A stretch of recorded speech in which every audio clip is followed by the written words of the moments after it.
Well, hello everyone, and welcome to tonight's Home Battery webinar. My name's Jeff Payne, and I'll be tonight's host. And we're hoping that the gods of technology will be with us, and that it won't be too choppy and broken up. If I do disappear, I will make sure that I jump back online. Yes, tonight is part of the Melbourne Community Electrification Roadshow, as you can see, and it will be recorded. And I'm just checking to see if the record button is actually working at the moment. We are recording. I can see a small red dot flashing off and on. All right, I am going to now do an acknowledgement of country. And just to say that we are, I'd like to acknowledge we're on the lands of the Wurundjeri Woiwurrung people, and I pay my respects to their elders past, present and emerging. This land was never ceded and its history never really been told, but that's changing and we're part of that change. Thank you for joining us and welcome to the webinar. And magically the slide will change to the next one. A special shout out to Natalie Bucknell, who's doing everything in the background here. She is Houston to this Apollo mission. So Clean Energy Nillumbik is brought to you, this has brought the webinar to you tonight. We're a local volunteer community group. We're committed to helping households and businesses in Nillumbik transition to renewable energy. That's the main mission of Clean Energy Nillumbik. And that includes solar and EVs and other renewables. And tonight's all about home battery and what that means. And I also want to thank our supporters. It's supported by the Community Electrification Engagement Program, delivered by Sustainability Victoria on behalf of the state government. So this is a state government initiative to get this information out into the into the wider community. I also want to thank Yarra Energy Foundation, and I think one of the supporters here, that's right, sorry, I haven't got the name with me. Thank you to the Yarra Energy Foundation for coordinating Melbourne Community Electrification Roadshow and supporting us. And it's a not-for-profit supporting the transition to clean energy. So this is one part of the journey in the change that we're making, the transition to renewable energy, and we will put these links in the chat. Solar Vic for the Solar Hub, everything about solar, hot water and how to create an all-electric home, and SEC Victoria, information on how and why to go electric and have the all-electric home planned. It's just funny to talk about the SEC because they haven't existed for, it seems, decades, when the SEC was the State Electricity Commission, and everything we're talking about was done by the one government body. So we're going to move on now to look at events for next year. We have the Sustainable House Day. That's Sunday, 17th of May, across Nillumbik. That's looking at all things about sustainability, about building and converting and retrofitting your house to make it more sustainable and bring down your energy bills, I mean your household bills, utility bills. And the Electrification Speed Date, that's the Eco Chats, on Saturday, the 30th of May at 2 p.m. in Eltham. And this is where we get experts to help you talk about ways you can have quick wins when it comes to saving time and money and energy, and perhaps bigger plans as well. Speed date doesn't mean that you're going to get lucky, but you will get informed. And that's the main thing that we want you to look out for. So we're going to now meet Ben Simpson. Ben has kindly decided to come along and give us his wisdom. Ben is a Sparky of 25 years. He worked in industrial electrification. He's been installing for, I think, the last 8 years or something like that. And his work is renewable installations at the moment, so he's an expert in that. My job tonight is to basically introduce people and try and keep track of the chat. And the chat is where everyone can basically put their questions that we will be answering. So there's a Q&A at the end of the webinar. So we're going to hear from Ben. We're going to hear from a panel of people from Clean Energy Nillumbik. Then we're going to open it up for questions. And the chat is where you do that. And my job is to keep track of the chat so we know what's going on. So I am now going to hand over to Ben and hear what he's got to say about home batteries and this extraordinary announcement that the state governments will start mandating that a few hours during the day will be free electrical power. Ben, take it away. All right. No worries. Thanks for the introduction. Um, as Jeff said, yes, I've been an electrician for about 25 years. I started in industrial electrical and moved over to renewables about 13 years ago, and started my own business about 8 years ago, and have been doing it the whole time since. So I'm going to try and share my screen now. Um, just can someone actually, because I can't, when I'm sharing in presentation mode, I can't actually see Zoom, but can someone just give me a verbal yes that you can see my screen now? Can't see it yet. Ben? Okay, I will try again. Share this one. I don't know if someone has to. Oh, wait a minute, wait a minute. We there? And you're on. Looking good. Okay, beauty. The system works. Now I just got to get into presentation mode. Yep. There is something right in the way of my mouse pointer. There we go. All right. So as discussed, my name is Ben. My company is Green Edge Technologies. We are a local business from Diamond Creek. And I guess I like to give a bit of an introduction as to why I chose to move into the renewable space. About 13 years ago, I was working a lot in industrial sort of food processing and saw a lot of wastage there, and really felt the need to align my 8 hours a day at work with something that sort of was more with my core beliefs, and that's what brought me to renewables. And I'm very proud of what my business achieves, and personally what each day when I leave work, I know that we've just done that one more thing that is sort of moving towards a better future for my kids and their kids. So we track it all. This is what I've done in solar. It's very easy to track solar.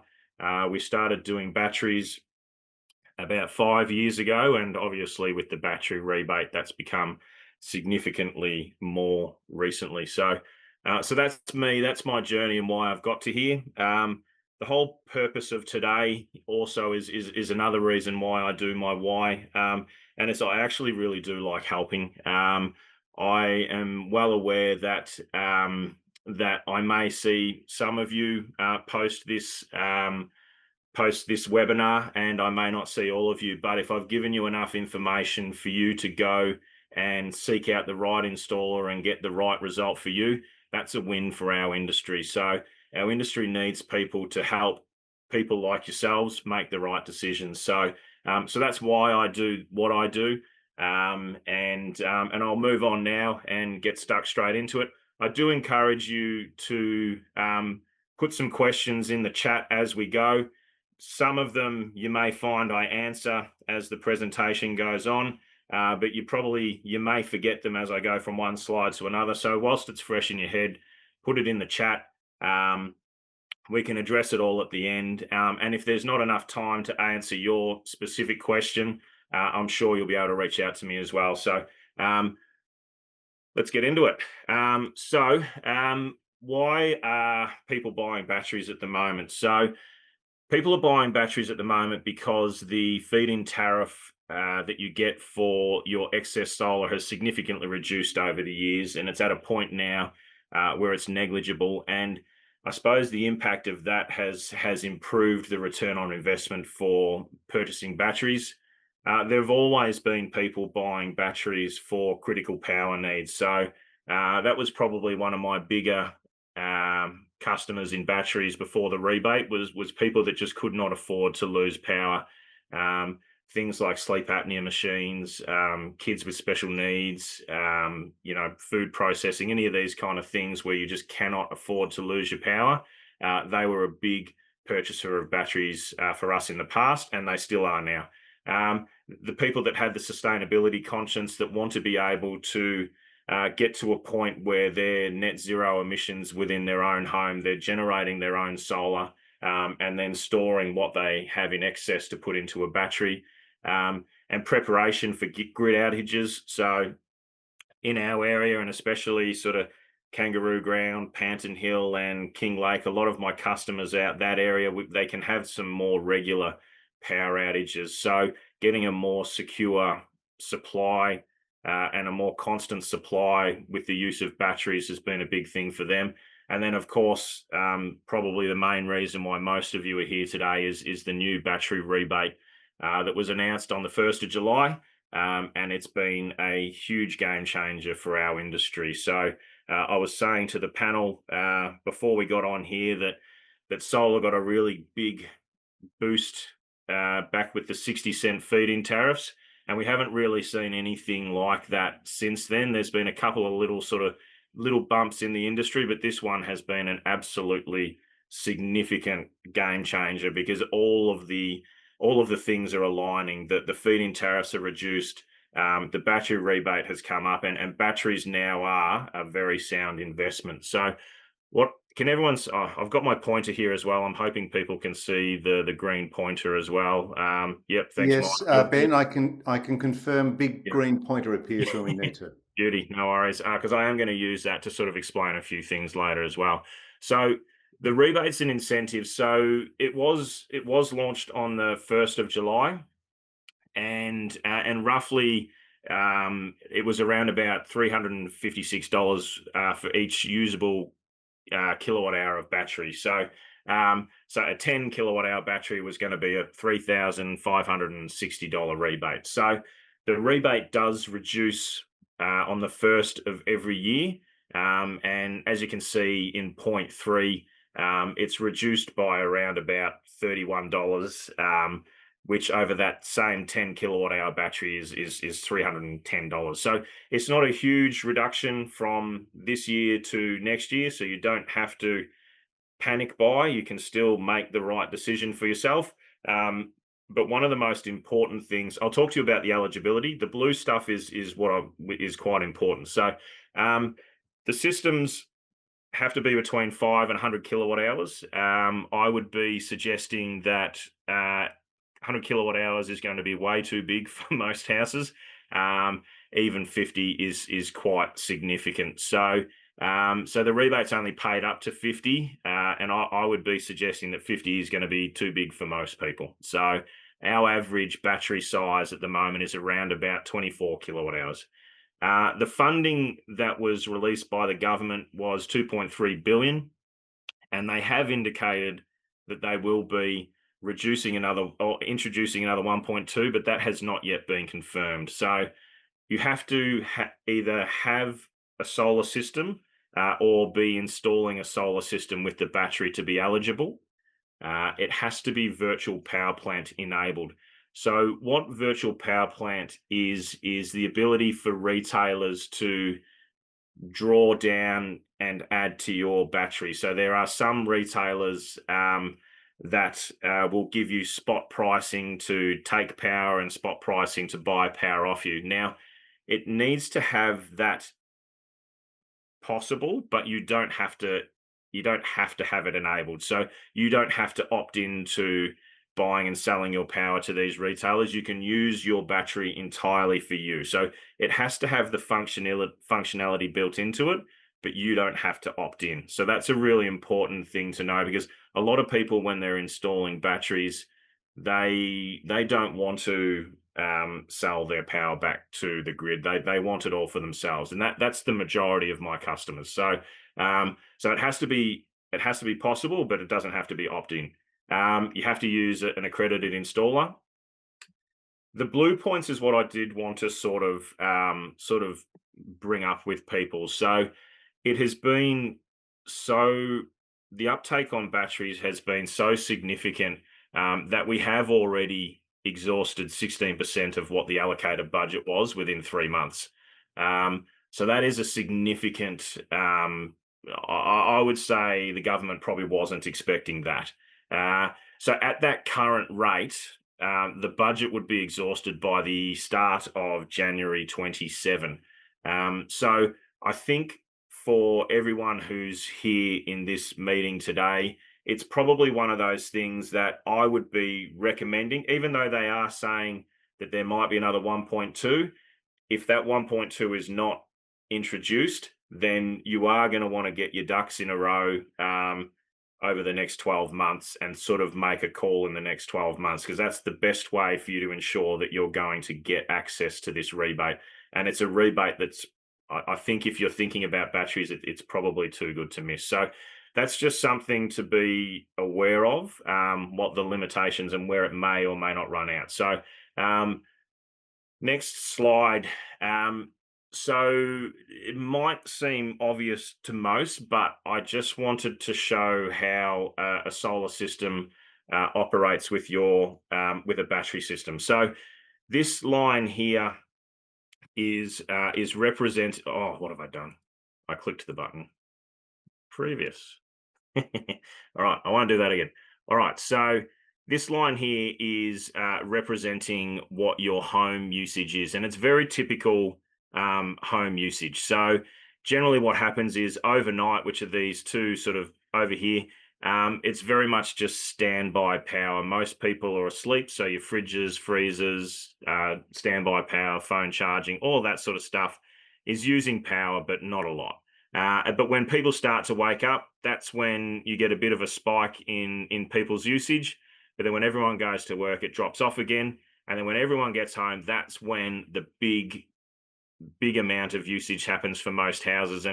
And funnily enough, that very much aligns with peak usage times and where retailers charge the most for the power. So that's very deliberate by them, because that's when the majority of the power is getting used by houses. Now, what the purpose of the battery is the solar system has a very time oriented curve as well. So it very much happens with the way the sun tracks across the sky. So in the morning, when the sun's sort of behind in the east, there's not really much happening. But as the sun sort of picks up around sort of 10 a.m., it really starts to rise, and then you get your peak generation of solar in the middle of the day, and then it starts to drop off again. And again, that doesn't align, obviously, with where we use our power. So the main point of what the battery is to, when all of this excess that usually gets put back into the grid now goes into a battery and starts shaving off these peaks. And the bigger battery you go, the less of this usage outside of the solar generation curve you end up having to pay for. So you'll get a little bit of an insight into what my days are like by reading these ones too. So I think, yeah, this late night snack one I've got to get better at, but it's just one of those things. So anyway, I will move on to the next bit. And what I sort of wanted to, okay, so this is how you would size the correct size battery. So there was a lot of questions that were asked on how to size a battery for a home, and it is very, very personalized how we size batteries for each person. So one of the places where I start with customers is looking at your average daily consumption. So if, say, for example, you used 24 kilowatt hours a day, then we would start looking at a 24 kilowatt hour battery. And the reason for that would be the solar. If you're using 24 kilowatt hours a day, if we roughly split that down the middle and said 12 of that was used during the day and 12 of that was used at night, 12 of that during the day is likely going to be offset by the solar, and then the 12 used at night will be used by the battery. Now, what that means is, on a daily basis, you're drawing down 50% of your battery. Now, that may seem like you've oversized your battery, but what that does is, the less that you draw down on your battery's capacity, the longer the life cycle will be. So that's a really good place to start. The other reason, if you've got an average of 24 kilowatt hours a day usage and you have a 24 kilowatt hour battery, then if you lose power from the street, you've got a full day's worth of running your house as if nothing happened. And when when you lose power from the street, what happens is the solar will continue to charge your battery. So you've got a longer time. So you can start to go 2 days, 3 days, 4 days without power with a larger battery. So that's where I would start talking to people. But everyone's purchasing reasons are different. So it's some people would be based on budget.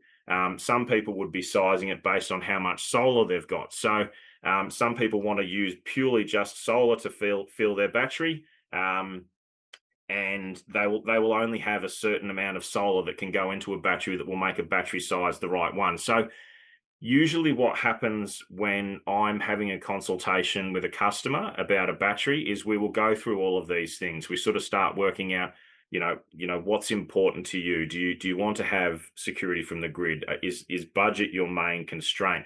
And then if budget's the main constraint, then we explain to them what the biggest battery they can afford with their budget is going to achieve for them. So all of the proposals that we do for customers are based on, I suppose, the customer's usage data, and then we use that data to explain to them how much of that we can offset with a certain size battery. So in the end, we've got a return on investment for you. We've got an amount that we're able to reduce your bill by, and everyone's choice around that's going to be different. So it's very, very personalized, and hard for me to say this is what everyone needs.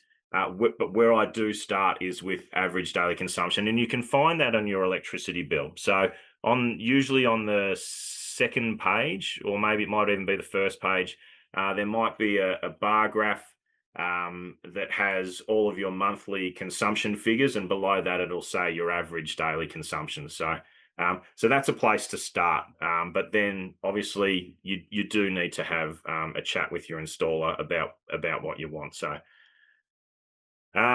So Jeff did mention something at the start, which is the 3 hours of free power. Now, the government has just recently released that they are going to ask retailers to offer a 3 hour free power window for all retailers. That has only been at this point introduced in Queensland, New South Wales, and South Australia. However, there are already electricity retailers in Victoria that give you that 3 hour free power window anyway. So that has been around for a while. It hasn't been mandated for all retailers, but it has been available for Victoria for a while. So this is one of the main discussions that I do have with my customers, because I am an installer from Diamond Creek, and all of the majority of my work is in Eltham, Diamond Creek, Kangaroo Ground, Hurstbridge. Probably every second customer's house I go to has a big tree in the backyard that they're worried about how it's going to affect their solar. And one of the great things that's come of this battery rebate has been that electricity retailers are trying to find new ways to get you to become their customer, and aligning their retailer offerings with battery packages has been one of the really good things that's helped, I suppose, especially our area with shade as a problem. So what we do for our customers, and a lot of batteries, well, they all really have the ability for you to charge your battery from the grid, and some do it easier than others. Some we have to set up for you. Some you can easily do it within the app. And what we do is we recommend that you do a full charge from the grid during that free 3 hour window to ensure that your battery's full every day. So you're filling up with free power either from the solar or from the grid. Either way, free power into that battery is the end game for yourselves to offset your electricity bill. And yes, I think this has been one of the ones that's really helped us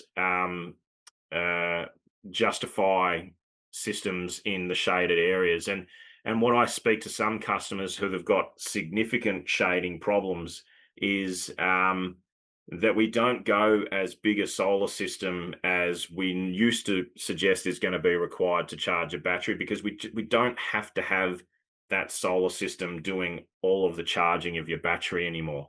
So I guess batteries and the free retailers has now made batteries the real hero of shaded uh, shaded properties. So there are a couple of retailers in Victoria that are doing it currently. OVO and Glowbird are the main ones.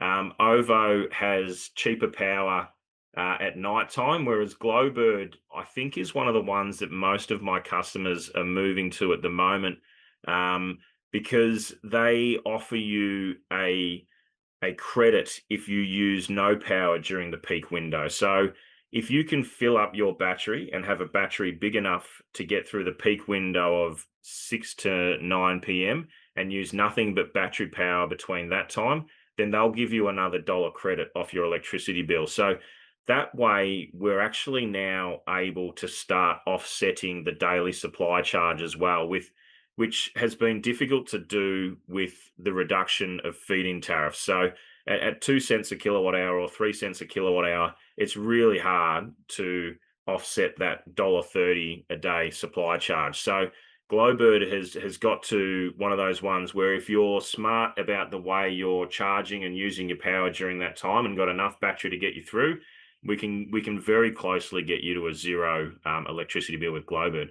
Now, Amber is another one that people like the sound of, but it's a little bit more risky. So if you like a risk, then Amber is a little bit like playing the share market with electricity powers, so rates. So they're fluctuating rates. You can buy and sell at different times. It's a lot more hands-on approach. There are bigger gains to be made, but there's also possible losses. So if you're someone who's likes the share market and a day trader and all of that sort of stuff, then Amber very much could be the one for you. If you're someone who just likes to have the peace of mind and set and forget, then OVO and Glowbird would be the sensible choice. And I think it would be the sensible choice for the first 6 to 12 months anyway. Once you sort of get used to understanding what your battery can do, what your solar will do, understanding the app, how to set charge times and all of that sort of stuff into your battery, then start thinking about going the more trickier ones like Amber. But for starters and people just starting out, definitely OVO, Glowbird. You can almost zero your bill without much sort of input from yourselves. So um, what I wanted to speak about just briefly, and I've put this together just to show the system components of a battery system, so that you understand where everything goes and what it's for. So this is where I'll start using my pointer. So everyone has an incoming supply into their house, whether it's overhead lines or underground power, and it'll all go to your main switchboard. And your main switchboard then distributes all of your power out to your house. So all of the house loads will be your heater, air conditioner, TV, fridges, freezer, lighting, all of that sort of stuff goes out that way. But the first thing that we add with the majority of batteries is a gateway. And what the gateway is for is to separate your main switchboard into essential loads and non-essential loads. So the essential loads, again, different for everyone, and it's I suppose it's a conversation that we can have with you during the when I came out, or if whoever came out to speak to you about batteries, you would talk to them about what's essential to you. So we would normally recommend that a lighting circuit in the main area is essential, so that if you lose power for 3 days, you can actually walk around your house. Fridges, freezers, anything where you could lose food or food could spoil, I would say would be essential. Some of our more rural properties, there's water pumps and things like that that we would deem essential. And then some people would say, well, the home office is essential. So again, these are all things that we would have a discussion with you on site about. There are some batteries that will just back up your entire home. There are some where you do have to be selective. So there's each battery technology is different, but they're a discussion to have on the day as well. So, excuse me.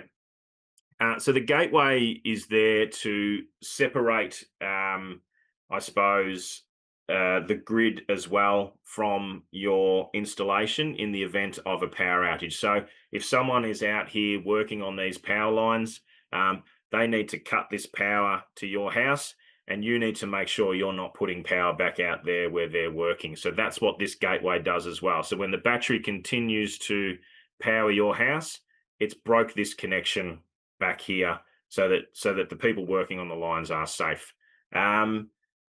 So that's one of the main important. So we usually try and put that as close to the main switchboard as possible. Most people's switchboards are either on the side of the house or at the front of the house. The people that have switchboards inside the house, we would not put this gateway inside the house. It's too bulky. Doesn't look nice. You don't want that on your hallway wall. So we would put it in a different location then. But generally speaking, as close to the main switchboard as possible with the gateway. So I'm going to talk about the different types of batteries and how they are then implemented into a system. So what this picture here is showing is an existing hybrid solar inverter. A hybrid solar inverter, this example that I'm showing here is a Fronius hybrid solar inverter.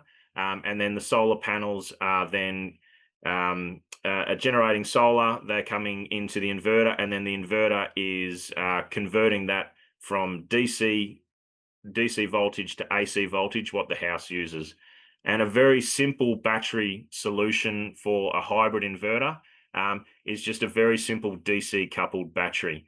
So a DC coupled battery is typically cheaper than an AC coupled battery because every battery needs an intelligent way to charge and discharge itself. And in this scenario here, all of that intelligence is built into this inverter because it's a hybrid. It can do the DC from here, but it can also do the DC back and forth from the battery. So typically these DC coupled batteries are cheaper than an AC coupled battery.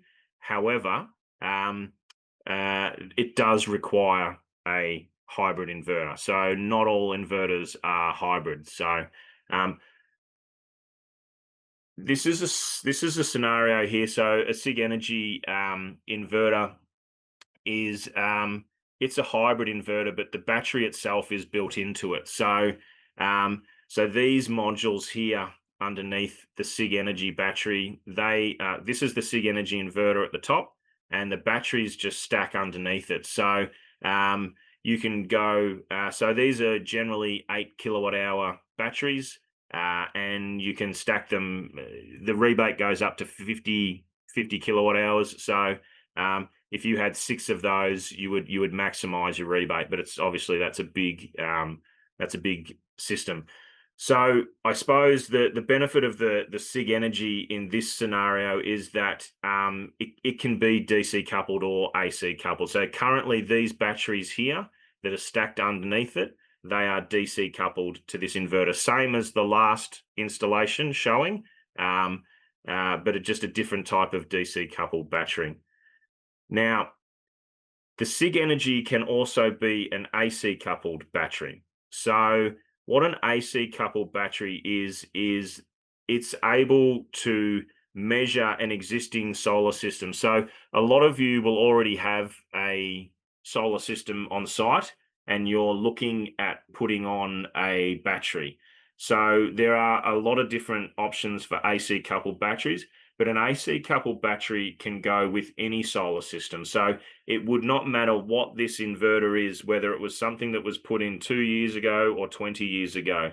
An AC coupled battery will be able to charge and discharge off the solar you generate by this gateway and a measurement device measuring how much solar is being produced.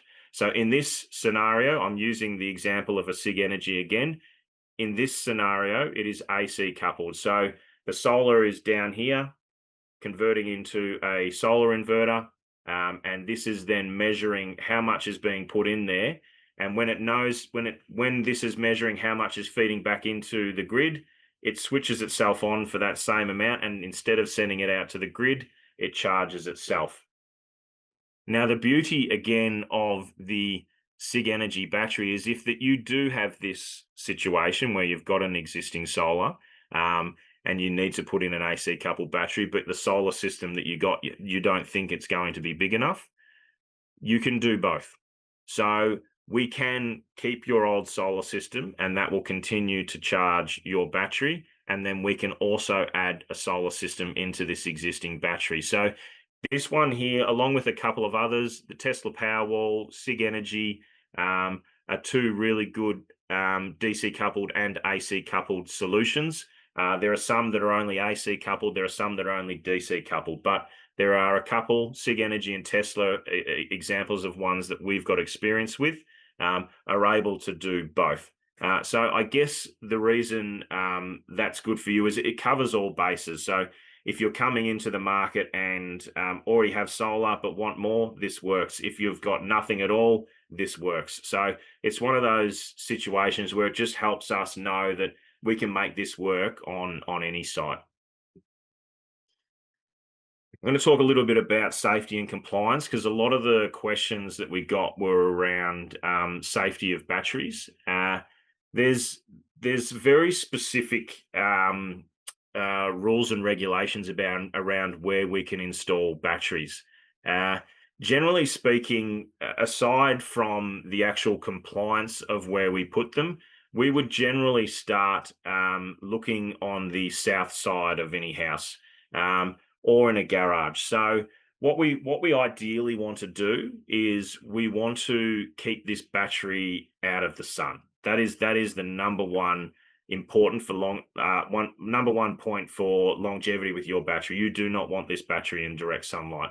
It will wear it out over time, and you will not get the warranty period out of it. So that's the first thing that you need to think about is, okay, where do I have space around the house that is out of the sun? Now, the garage, if you have an adjoining garage to your house, almost every garage, I can find a spot in that garage to make it compliant and fit.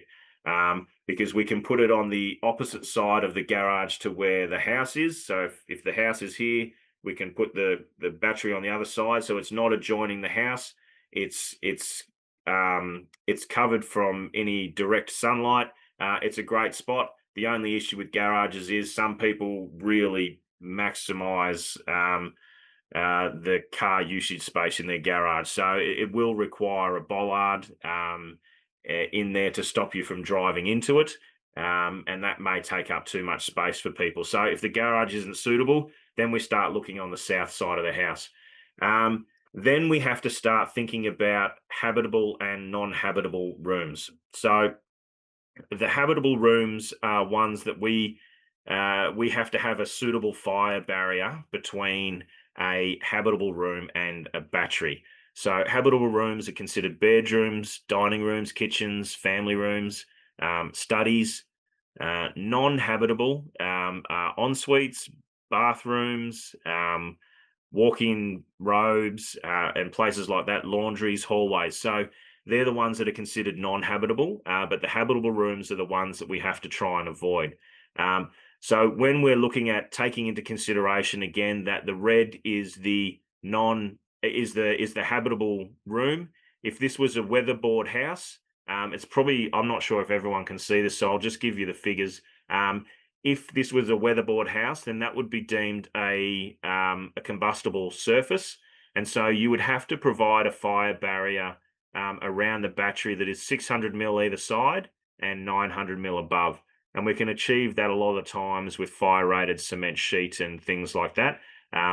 If we were installing cement sheet on someone's weatherboard house, one of the recommendations I would say to people is if you've got the house paint with you, just have it accessible on the day, and we can just quickly run a quick lick of paint over that cement sheet so that when we mount the battery in front of it, it's not going to look too bad, and then you can dress it up and pretty it up a little bit later. In this situation here, if we put the battery back to back on a non-habitable room, we do not need that cement sheet then. So it can just go back to back on a weatherboard house, no problem. And if that was a laundry or a hallway, not a problem. If that area of 600 either side and 900 above overlaps some of the habitable room, then we do have to put that cement sheet in there. We also have to have 600 mil clearance from a garage door. Um, we if the battery was installed on the edge, then that cement sheet needs to return around. If it's a brick wall, um, we don't have to we don't have to worry about the cement sheet because the brick is deemed a non-combustible surface. However, if there was a window um, into a habitable room there, then we cannot do it. A window into a non-habitable room is not a problem, but the windows is one of the one of the hard things for us to find a suitable battery location for people because there's windows around everyone's house. So really what you're trying to find is an area in your around your house that has a roughly 2 meter by 2 meter square will be enough for us to put a battery that doesn't have a window within that area, doesn't have a hot water service, doesn't have an air conditioner, doesn't have any of those things, and we can usually do it. So these are the other sort of restricted locations here. So 600 mil within 600 mil of any exit. So if the only place you had was right next to your front door, then we couldn't do it. We can't be 600 mil. Like I said in the previous slide, we can't be within 600 mil of a window or a vent into a habitable room. Vents, sometimes those little square vents that you have around your house on a brick wall, if that vent is a habitable room on the other side, then we would have to seal up that vent. The appliances that it's speaking of that we have to be more than 600 mil away from are air conditioners, hot water services, gas mains, the gas meter, things like that. We can be within 600 mil of the solar inverter if the solar inverter is part of the same installation. So if it's part of the installation, that appliance can be within 600 mil. So the gateway, if the gateway was within 600 mil, then we can be within 600 mil of that. A solar inverter specifically wired into the gateway becomes part of that installation. The solar inverter can be there. We can't put it in ceiling spaces, wall cavities. I think that would be obvious. On roofs, we just don't do that because of the sun. There's no way to protect that from the sun.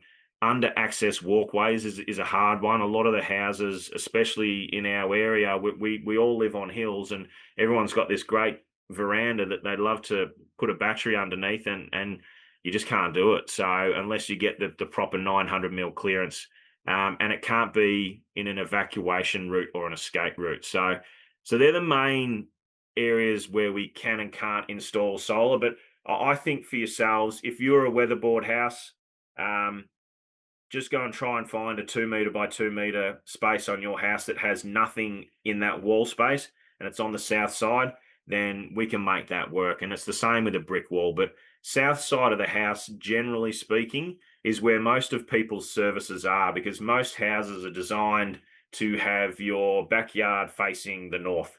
So most people's backyard will have a nice sort of north sun coming in, and the majority of houses down the south side where it is shaded, that's where you'll generally find your air conditioning units and hot water services and things like that. It's a great place if you've got the space to put a battery as well. So monitoring and performance, I think, is a really important one. There are some apps that are much better than others, and the ease of the app, I think, is going to become. I think it needs to become part of your journey with batteries. So you will be able to get better savings out of your battery the more you start to understand the energy flow and start to understand what your battery can do, what your solar can do, and the more user friendly your app is, the better off you're going to be. So I've got a couple of examples of some apps here to show you for some batteries that we do some work with. This is the Franklin app here. What it shows is this is sort of like an instantaneous measurement of what the system's doing right now. So what the solar is producing, what the house is using, and whether the battery is charging or discharging, what the capacity of the battery is at the time. So the Franklin battery is a fantastic battery. The app is just a basic sort of app. It's got most of the things you need. Um, it's very good for setting charges and discharge rates from that free power. But the data that it presents is not as good as the next one here, which is the Sig Energy. So, in my opinion, the Sig Energy app is by far the best that I have seen so far, because it presents data in so many different ways. And one of the best ones I feel is this one here. So this is showing the flow of power over the course of the day. Now, this customer here, they've got their battery, their house, they've got their electric vehicle, and they've got their grid. Now, I know that this customer uses their grid to charge their battery and charge their electric vehicle, because they do that via settings that they've done within their app. So as you can see here, there is a huge amount of power coming from the grid into their electric vehicle, and a lot of it's going into the battery as well. But that is all done between 11 and 2 p.m. when the power is free. So they've got a lot of solar, which also is feeding the load, charging their battery, and going back to the grid. So they're able to send some back to the grid to get some of the feed-in tariff back, and then they take from the grid during this free power time. So this is a very visually, I think, very easy to understand, intuitive way of looking at how the power works and where it goes. And when you're within the app, you can actually click on each of these items to solely look at what the grid's doing, to even make it even simpler. Um, this is then the exact same day, but it's done over the course of time. So it's looking at, when they actually did that charge, and when the solar is generated, and all of these kind of things. So it's the same sort of graph, but over a time curve, whereas this is just I suppose, an accumulation of it.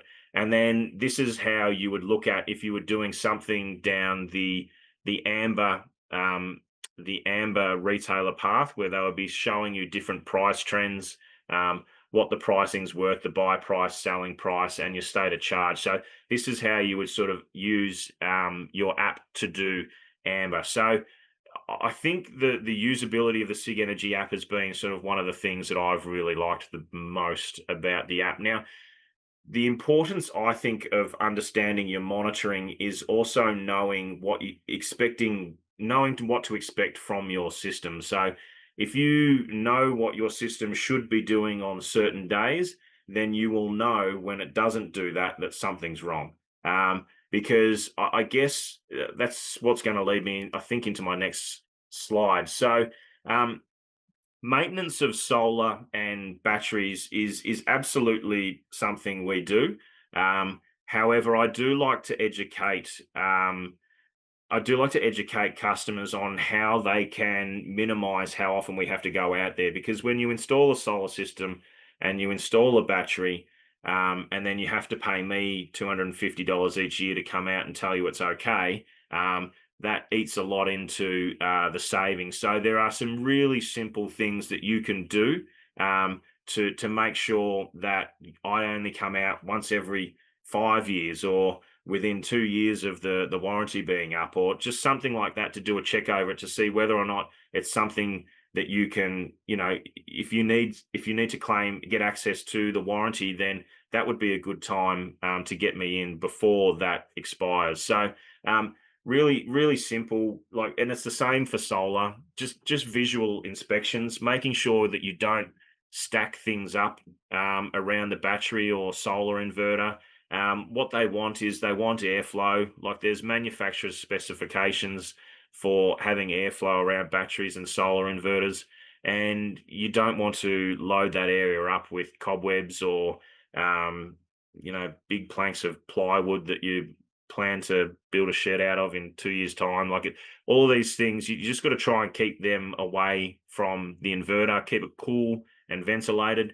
The monitoring platform, like I said before, if you use that monitoring platform regularly, you will understand, you will know when something's wrong with your battery, and that will be when you would contact me to come and have a look at it. But if it's doing everything that you've seen it do since the day it started, then it's working. It's doing what it needs to do. So a lot of people, a lot of people that I work with, the app becomes really exciting for the first couple of weeks, and they're showing their friends and all of that sort of stuff, and that becomes every 2 or 3 weeks, and then it becomes a month, and then people forget about it, and I really encourage you to not do that. I think one of the things that you could do is just attach a habit to another habit. So if you pay your electricity bill every month, when you pay that electricity bill, go, okay, let's check my app. Let's just make sure that it was doing what it was doing, because um, it's going to be really hard for an installer to tell you that it's not doing what it should be doing. You are definitely going to know more than we will, and you will know it before we do. And you don't want to go months and months without that battery doing, or solar system doing what it possibly can do. Firmware updates are pretty easy to do from within the apps. If you keep everything up to date, it's most likely going to not have any sort of technical glitches. And if you can't do any of the others, then then you would get us in. But I would certainly encourage you to do as much of that stuff as you can first. The batteries that I've got here in this table are batteries that I personally have experience with. So I know that there are lots of other batteries out there, and I haven't tried them all. So I know from my experience in the industry that some of the ones that I haven't tried are good as well. And I also know that some of the ones that I haven't tried are bad. So we've always stick clear of them. I'm very conservative when it comes to picking new technology. I generally wait at least 12 months before I would pick up a new battery technology. The only item in here that I haven't waited 12 months before picking it up is the Fronius Reserva. And that's only because I've been installing Fronius inverters for 10 years now, and I know it's a fantastic product. So that's the only one that I didn't wait at least 12 months before starting to sell it. And I do that because I have had a bad experience in the past with the new battery technology that was supposed to be the best new thing invented, and it failed within a couple of months, and then I ended up having to wear that, and it was an expensive exercise. So I don't do that anymore. I don't take risks with my customers, and I don't take risks for my own business anymore. So any of these battery manufacturers that you see on this list have been around long enough for me to work with them, and I've been working with some of them for a very long time. So Tesla, BYD, I've been working with for quite some time now. SIG Energy and Franklin, a little bit sort of more recent, and Enphase I've been working with for a while as well. One of the things to know about each battery technology is roughly the warranty period aligns closely with the capacity of that battery being around about 70% of what the original capacity was at the end of that warranty period. So as you can see here, there's most batteries are around about the 10 years, 70% guaranteed. Franklin is a 12-year warranty period at 70%, and Enphase do offer a 15-year warranty, but theirs is at 60%. And the relative price is sort of, I've put that in the corner there as well. So SIG Energy, Fronius, and BYD. BYD and Fronius are on the cheap, well, not cheap, sorry. I would say on the good price point, because they are DC coupled batteries. So they're using a hybrid inverter in order for them to operate. Whereas the SIG Energy is the one that I did speak to you about with the app, and then also the flexibility is a fantastic priced battery, new to the market. So Franklin has been around a little bit longer. They are an AC coupled battery only, but extremely well built. and Tesla has been around for a long time. Tesla's got the cars and everything. So I guess when you're picking a manufacturer of your battery, another thing to take into consideration would be their security in the market. LG, which some of you may be aware of, had a huge amount of batteries released. Would have been 5 to maybe even 10 years ago, and there was a large recall on those LG batteries. Now, the good thing about LG is that they sell microwaves and fridges and TVs and everything like that. The company is too big um, to allow a battery recall for them to just disappear. So they paid out everyone. Everyone whose battery got recalled, they paid out. Companies like Tesla would be in a very, and BYD would be in a very similar point to that, because BYD and Tesla, they have their cars. They're a huge company. They can't afford to let things like that go under. The same with Fronius. Fronius has been around forever in the industry. Sig Energy and Franklin are quite new to the market, so they don't have the same um, I suppose, security around the company. However, they are both fantastic products. So these are just other things to take into consideration. But usually, when I have a consultation with someone on site, we go through all of these things, and I'll give you all the pros and cons for each. I think one of the other things, and one of the last things that I did want to speak to you about, because I know that I'm sort of going a bit over on time here, is that when you're picking an installer, I think if you're looking for a good, reliable local installer, one of the best things to do is I think use your Facebook. If you're on Facebook, check out your local community groups. You can do a search under any of those Facebook community groups and search for solar, and there will be 20 different people who have said, who do you recommend as a good local installer? And the ones that keep coming up over and over and over again, they are very prevalent in your area, and they have real feedback for you. So I would recommend going there first. I think one of the important things that you can also do is look for someone who has their own installers. The subcontractor model can sometimes be a bit iffy in our industry. There are good subcontractors out there, but you never know if you're going to get the good one or the bad one. So do look for someone who uses their own installers. There's some really good guys in our area. Obviously, we're one of them. But I think Yarra Solar is great.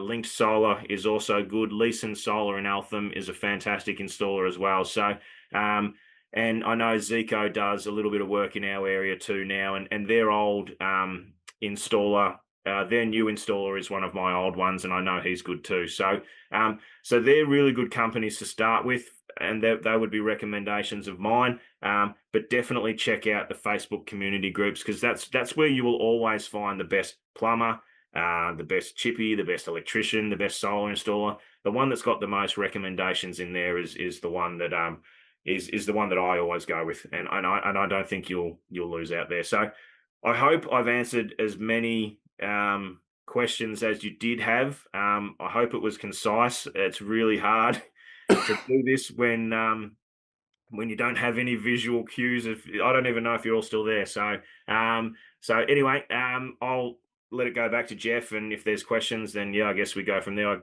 I stopped sharing my screen. There we go. How'd that go? There we go. Thank you, Ben. A big round of applause from everyone, please. And I think if I go like this, my Zoom makes things appear for some reason. I still don't know how that setting works. Well done, Ben. No, that was great. And you've answered a ton of questions. We've got 3 people from Clean Energy Nillumbik who'd like to share some of their experience. And we're going to whack through it quite quickly, quite snippy. And the first one is going to be Roger Brown. So let's welcome Roger to the screen.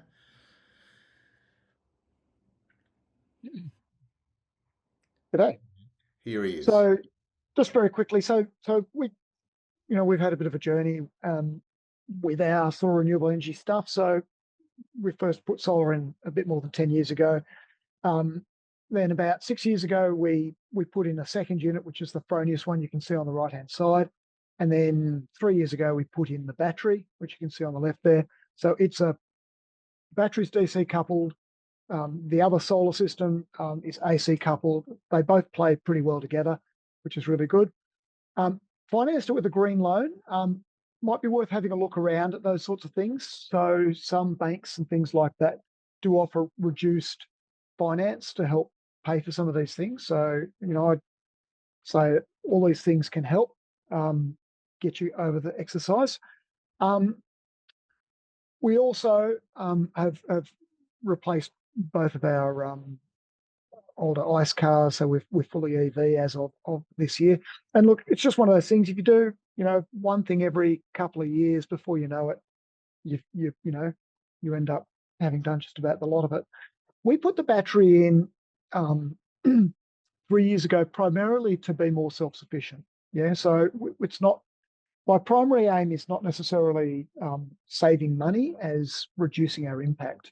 And the battery is fantastic at that. It more than doubled our self-sufficiency and significantly reduced our power usage. So that has been a big help in getting us to sort of a net zero position. So if you go to the next slide.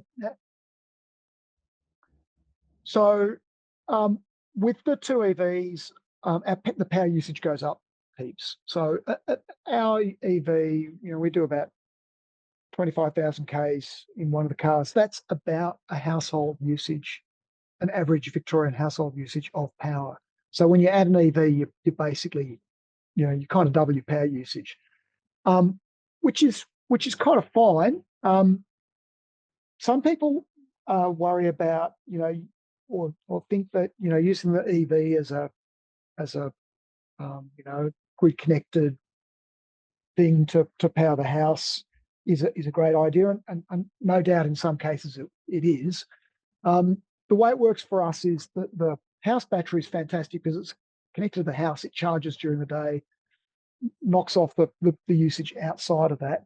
And it means that we're completely flexible with the cars. If they happen to be home, they'll charge off the solar as well. If they're not, that's fine. They'll charge off a cheap rate overnight. So one of the things to watch for is, with all of these things, a little bit, is the rates. So one of the things that doesn't get talked about a great deal is when you install solar, you'll go to a different rate, and your peak power will probably be more expensive. When you go to some of these concessional power plants, like the one I've got with OVO for the EVs, whilst you get some very cheap rates, like free in the middle of the day and like a third of the price between 12 and 6, one of the stingers of it is that the peak rate goes up quite a bit. So the peak rate I pay is nearly twice the Victorian default offer for peak power. But the beauty of the household battery is it basically knocks off that peak usage. So what you can see here is, even in the last month, when it wasn't the best conditions for solar, our peak usage was diddly squat. It's like 2% of our total. But the free power in that 3-hour window was 40% of our usage. Because with a battery and with cars, you can move around a lot of your power usage to be at the times when it's best for the grid, and also best for saving money. Yeah. So that's the way it works for us. In summer, we're a net exporter of power. In winter, with less solar, we go the other way. The other thing that I would strongly recommend is we also paid a little bit extra for fully green power. So it's not practical for us to cover all of our power usage with the solar. We cover more than 70%, but the extra that we do use from the grid's all green power. That doesn't cost a huge amount, and it's well worth doing.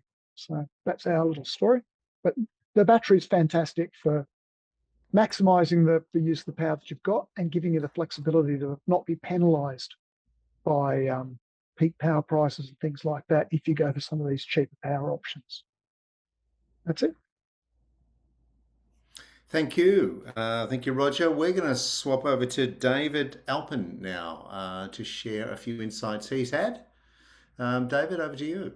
Hi, just a quick one. It's been a bit of a journey for me in relation to solar panels, firstly on the roof, and then moving across the battery. So I started with a Fronius unit, which was what we used for the initial solar that we put in. We put about 6 kilowatts on the roof the first time, and then in the last 3 months, we've then installed an extra 8 kilowatts. I'm up to about 15 kilowatts across my roof. You can see then I've installed a Tesla inverter next to that. I've been lucky enough to be able to get the Tesla inverter and the Fronius inverter to talk to each other.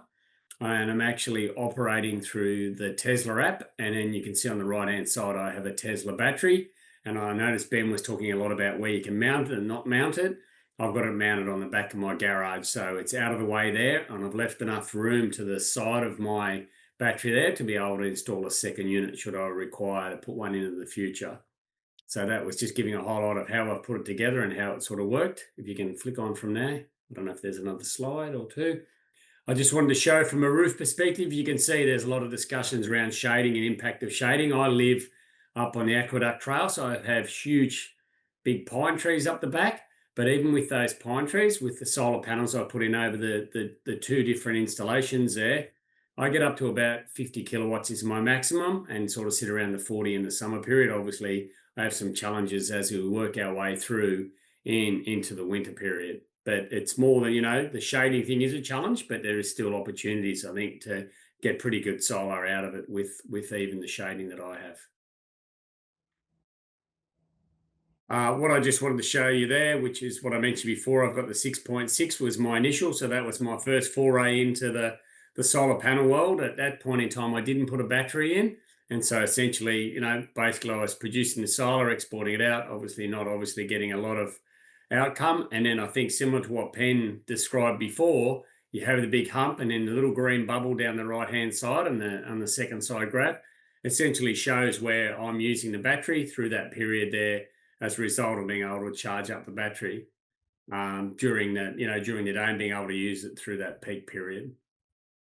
So I think for me, I guess the part I would highlight is, although I'm not necessarily a Tesla fan, I have installed a Tesla battery because I also have purchased a Tesla vehicle. And I will say that the synchronization between the battery, the car, and the inverter is pretty seamless for me. And it actually is quite smart around optimizing the charging during the various profiles of the day once you load up the plan that you are actually operating on. And the other part I think that Ben highlighted, which I think some people underestimate, is the blackout usage of the battery. I think that's extremely important for me. I do not let my battery go below 20% because I keep it there as a little bit of a backup in case there is some form. And to be honest with you, it's absolutely seamless back to my house. So I've had 2 blackouts since I put the system in 3 months ago. And on both occasions, all I saw was a little blip. And the only actual device I think that went off during that period was the oven. All the rest of my devices continue to operate during the blackout period. So I think that's another thing. And then the other part that I do get is within the Tesla app, is I get a storm warning to make a decision as to whether I want to keep more of the power of the battery up my sleeve just in case that storm does come through and creates a blackout. I might need some additional power accordingly. So that were really, for me, it's been a journey. I think what I have done, unfortunately, Ben, is I reckon I probably could have done with an additional battery. I don't think you can have too much battery. I think I've missed the boat because that's the other thing you've got to be careful on is you get one go at the 30% rebate. So do not underestimate the battery is probably what I'd say, Ben. I think you sort of highlighted that earlier on. I think you need to think about that as the one opportunity that you'll get at that rebate. So that was it for me. Thank you. Thanks, David, and good to know that your place doesn't suffer from power blackout. So the next power blackout, ladies and gentlemen, if you want to go around to David's, you get a cold beer. That's very good to know. Our last speaker from Clean Energy Nillumbik is Ned Kilpatrick. Ned, over to you. Thanks, Jeff. So maybe I'll summarise our case as a perhaps slightly earlier adopter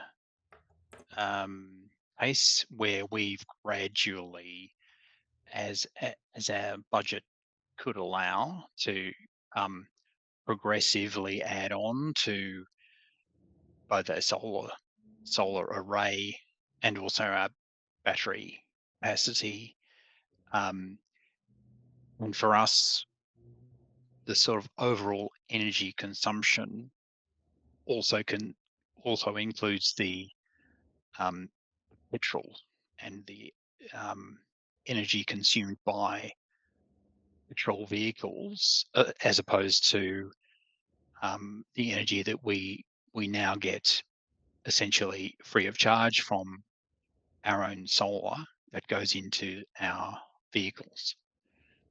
So just this cover page here is our flat roof of our 1980s single-story house in Diamond Creek, where we face north.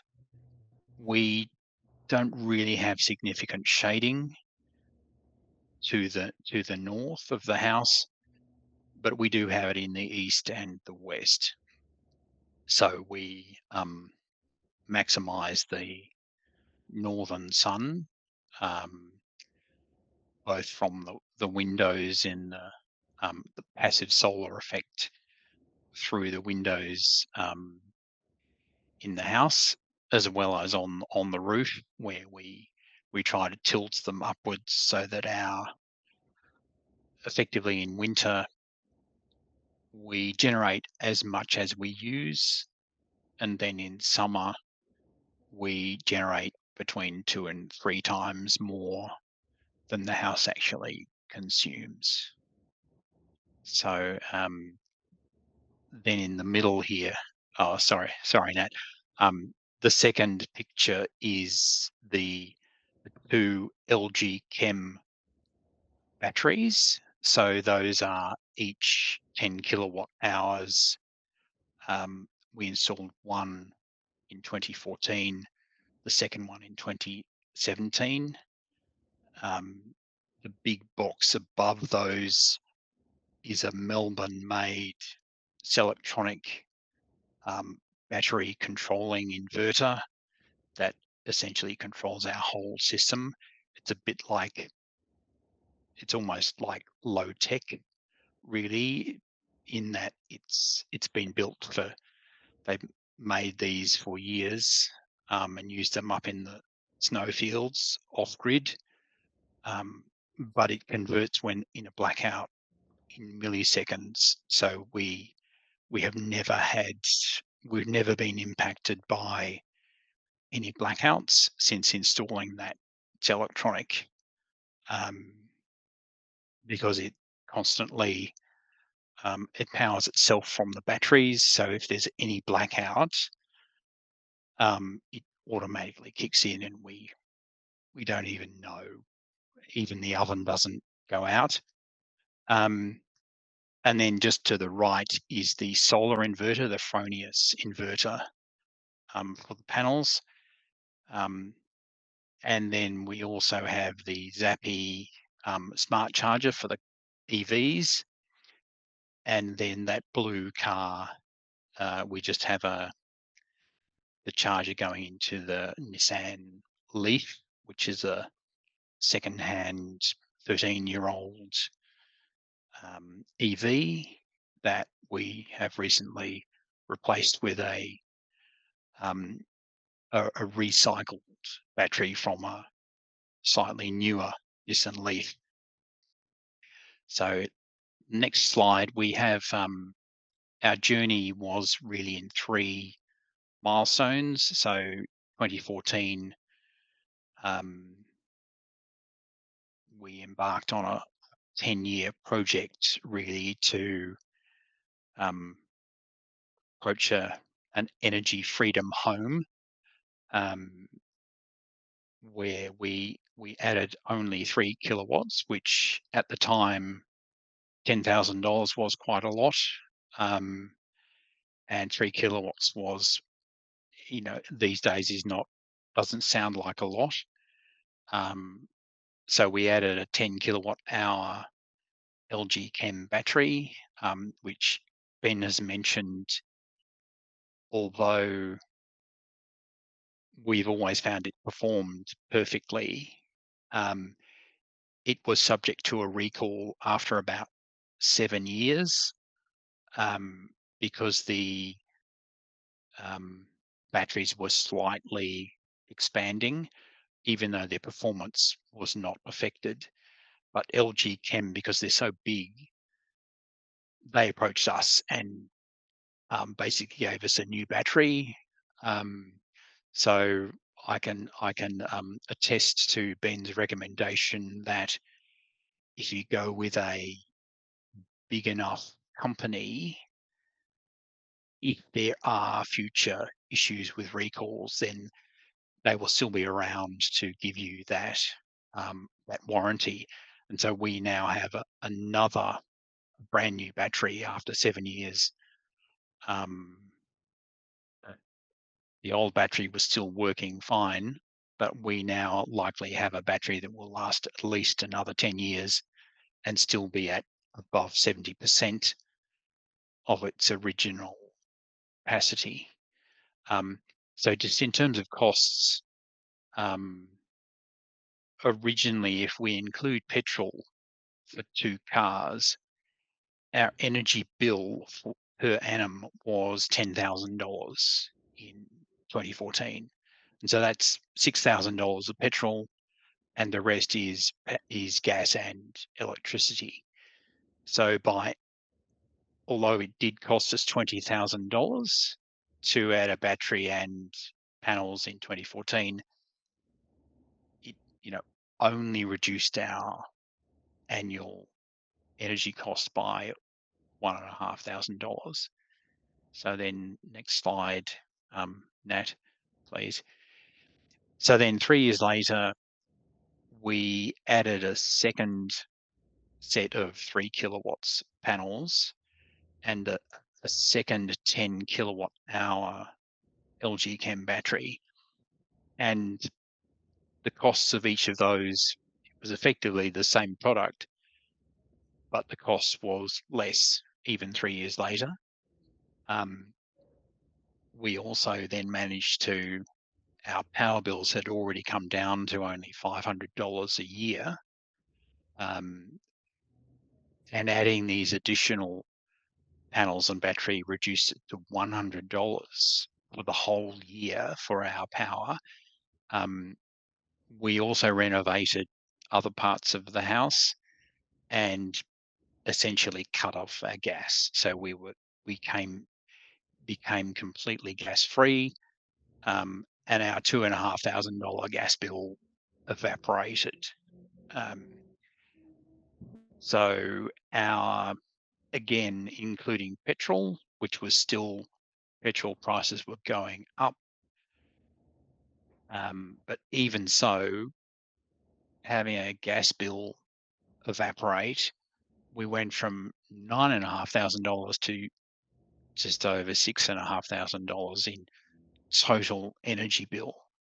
So then by 2019, one of our petrol cars, the engine blew up, and we essentially had to get a new car. We deliberated quite a lot on the additional cost of an electric vehicle compared to buying a new petrol car. But in this case, we might have spent $40,000 on a new petrol car, but instead a new Tesla. Tesla had just brought out the Model 3 in 2019, and it was about $70,000. People referred to that as the Tesla stretch. So we looked at it as being $30,000 more than if we had bought a new petrol car. However, I don't mean to speed you up. We've got 10 minutes left for questions. So yes, sorry. sorry. Yeah, go on. In essence, this is the last slide, and it's probably the most important one, that the battery and the solar meant that once we had bought EVs, that $7,000 per year also evaporated. So in 2019, when once we'd bought those 2 EVs to replace the 2 petrol, our energy bills went from 7,500 total energy bills, including cars, to $800. And to this day, so 6 years later, we're still paying $800 a year.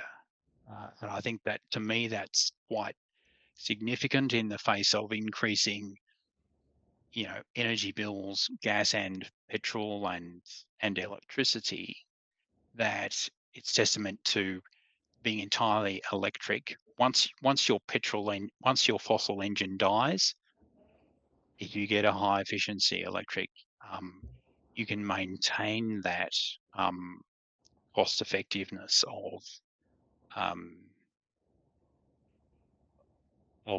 being totally electric. Thank you, Ned. Good to know that we have someone else in Clean Energy Nillumbik who doesn't suffer from any blackouts. And again, on a cold night, you can go to Ned's place and stay nice and warm as he cranks the heater up. So have a we cold have beer. about 10 minutes left for questions. And Ben is so efficient that he's gone through, I don't know if people have been following this in the chat, he's gone through and individually answered a lot of the questions, which is fantastic. In fact, I'm struggling to find a question unanswered.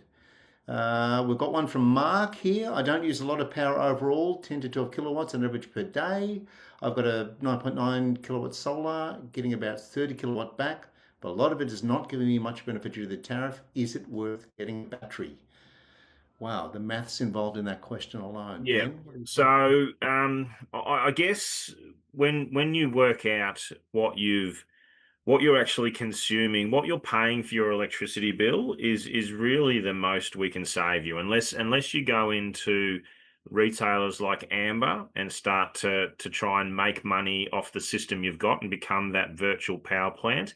If you're not going to use Amber, the maximum savings really is the total of your bill over the years. So if you're only paying $100 a month or less, then that's $1,200 that we can save you over the course of a year. And a battery, I suppose, a small SIG Energy battery, you might be looking at somewhere around about the $10,000 mark. So if that was your case, then you might be looking at a 10-year payback, and then that would be then up to you to decide whether or not that ROI plus the security of your power is worth purchasing that. So some people would say yes, some people would say no. But I think the best way to know is just know what you're paying for power, because that's the most we can save you. We can't save you any more than what you pay for electricity. Thanks for that. I will be reminding people about our little survey before they head off, but we've got one from Dean. And does charging the rate and the discharge rate matter when you consider installing solar batteries?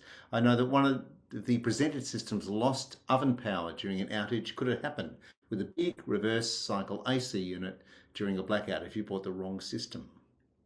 I'm gonna have to read that one. That was a lot. So hang on, That's let a me.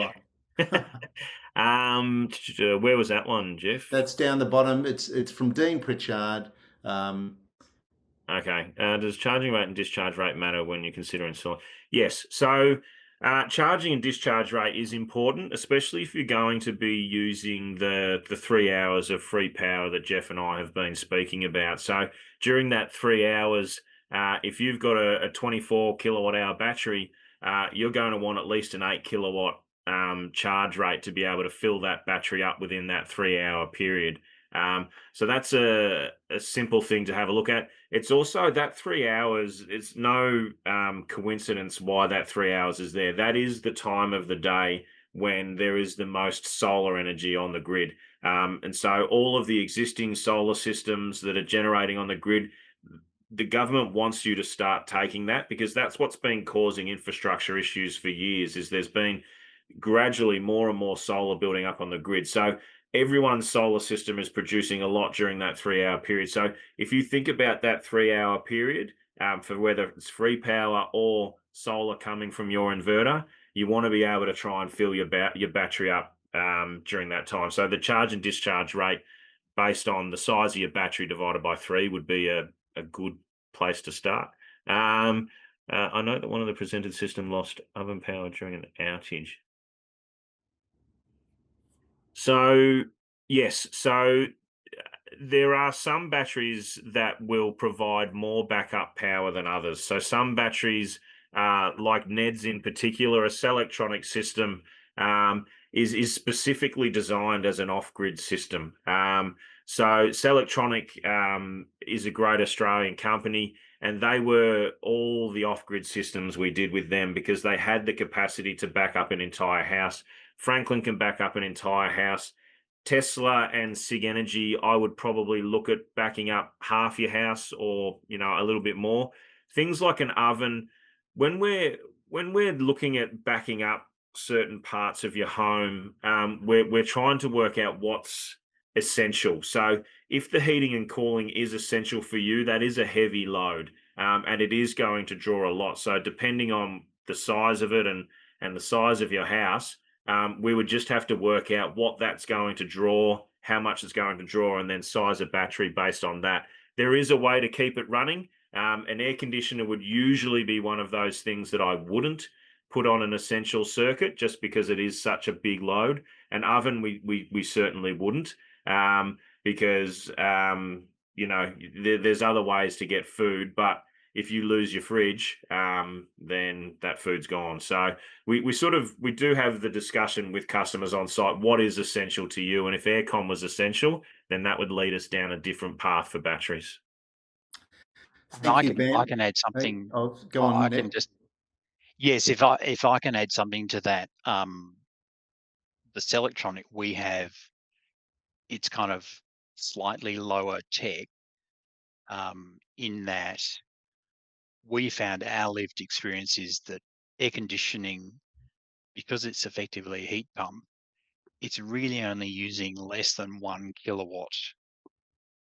And if the Cellectronic has a maximum 5 kilowatt output, then we can actually still keep using our air conditioning even during a blackout. However, an oven is more like 7 kilowatts. So we just have a little LED light that reminds us it's above the oven, that tells us when there's a blackout, because we don't actually know when there's a blackout because it's an uninterruptible power supply. We just know when the red light's on, don't use the oven, and it just becomes second nature. It's very low tech, but it means we found we can use the air conditioning, reverse cycle heating or cooling, and the Cellectronic can power that, but just the oven is just that one thing that is really always takes a huge current draw on the battery system. Yeah, Thank you, Ned. Yeah, I'll just go real quick as well, Jeff. So yeah. When we install systems now, so NEDS is obviously an older system. The gateway that I spoke to you about at the start, that would separate your house into essential and non-essential loads. So rather than needing that red light that Ned's talking about, it's going to drop out all of those loads that we deem as non-essential, and it'll keep powering the other one. So the oven won't stay on. The air conditioner, if it's not essential, won't stay on either. Thank you, Ben. I think we've actually reached the end of the webinar, but before we go, Natalie has specifically asked, if you scroll back through the chat, very close to the bottom, you'll see a survey. When you have a call and they say, before you hang up, could you go and do this survey? Well, that's us. That's us asking you to go to the survey. If you could, and fill out the form on the way, that will be really helpful for us going forward and coming up with these ideas for webinars and making them work. And there is the link again at the very bottom of the chat. You'll see the survey link. But before you disappear, I just want to thank Ben and all the panel members for the work they've done. So thank you so much for that. And I want to thank everyone for joining us. We have recorded tonight. We will be sharing that, so you can actually download the entire record I do want to remind you of the expert eco chats next year. Ben will likely also be there to answer questions. I don't know if Ben knew that, but he does now. I'm always there. So yeah, Okay. I'll be there. Okay, and please let your friends and family know about the Eco Chats and the Sustainable House events next year. With that, I'm going to wave goodbye to everyone, but I hope that you are heading off to do the survey. And thank you once again for your time and for all the presentations. Thank you very much.